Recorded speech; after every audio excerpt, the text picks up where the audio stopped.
Okay, welcome back. So this is a lesson in honesty. When you're a patient, you have to be willing to be honest with your doctor. You expect your doctor to be honest with you, and it's got to be reciprocal. So I did a reconstructive procedure on a male patient who was at the time in his early 50s, maybe 50, 51, 52. And it was a fairly big procedure, but the whole time preoperatively, I saw him several times preoperatively because I wasn't convinced that he was going to be compliant.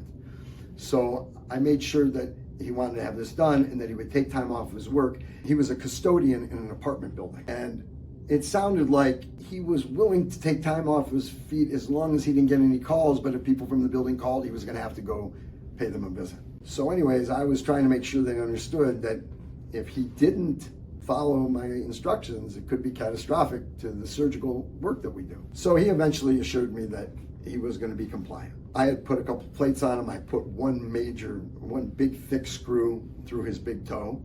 And when he came in for his first post-op visit, everything was fine. There was no problem. I saw him 3 days after surgery. I operated on him on a Friday, and I saw him on Monday. Everything was fine. His incisions looked good. Everything was in place, and I put him back in a cast. So he came back 1 week later. I was about to take the cast off, and I noticed there's blood all over the cast, and the cast is filthy. I said to him, "What happened to your foot?"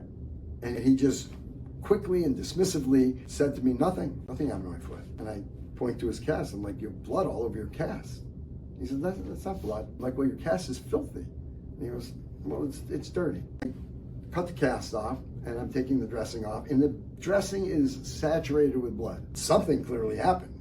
This doesn't happen. Now, it could be that if somebody's walking on it, right, there could have been an artery that maybe I tied off, I ligated it, or I cauterized it, and maybe did it in an incomplete fashion and didn't know, and it opened up a little bit. That could happen, but it's not common. When I get the dressing off, his foot is blown up, swollen. His toe is like this big. I said to his wife, "Can you please tell me what happened?" So she said, "Yeah, he got a call, and somebody was having problems with their heating and cooling, and they needed a new radiator put in the apartment."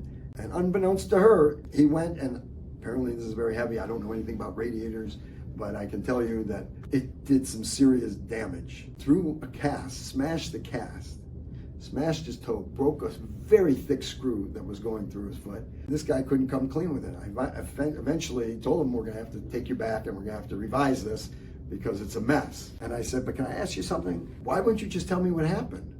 And he said, "Because I want it to be your fault, not mine. Your fault. It doesn't change whose fault it is." And I said, "But we're in this together. We gotta make this work." So the moral of this story is you have to be honest with your doctor. We cannot serve you properly if you're not going to be straight with us.